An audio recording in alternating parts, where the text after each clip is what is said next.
let's learn about your presser foot. The job of the presser foot is to hold the fabric down, because when a needle goes into fabric, when the needle comes out of the fabric, it pulls the fabric with it. So when the needle goes in, see, it pulls the fabric up.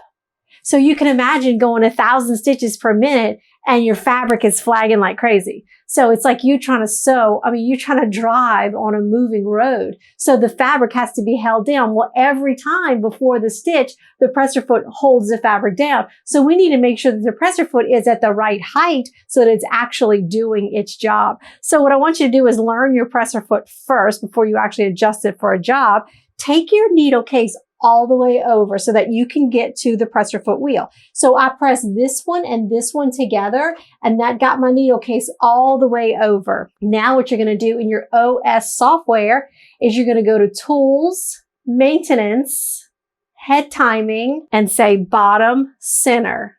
And what that does is that drops the presser foot and the needle on the needle plate. Now the presser foot should not be sitting exactly on the plate, because we assume you at least have a piece of backing and maybe a shirt on the sewing arm. So that's why sometimes it doesn't completely sit on the needle plate.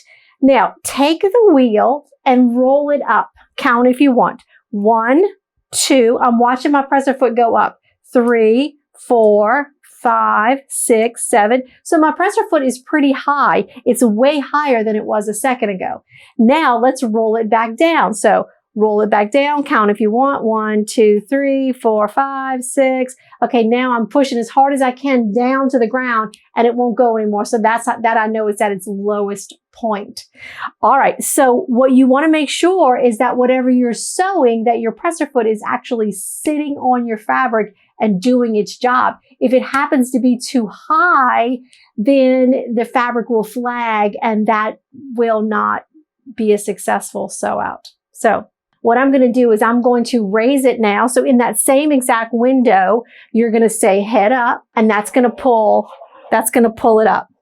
All right. Sorry if you unthreaded your needle. Okay.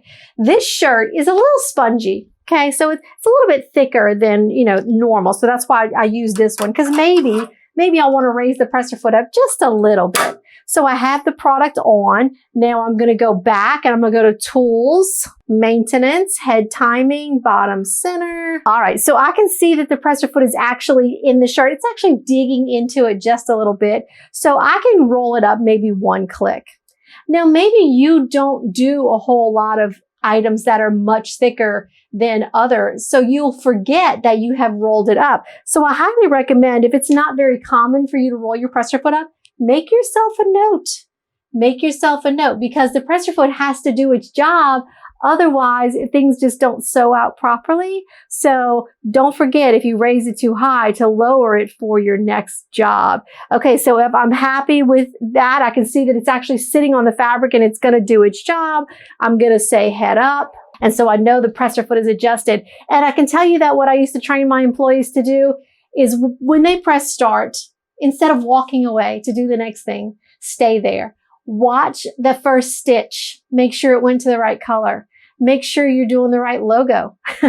And you can also eye your presser foot and see if it's actually doing its job. So you can cover those 3 things with just that one first little stitch on your product. So I hope that answers all of your questions about presser foot so that you can be successful when you use it.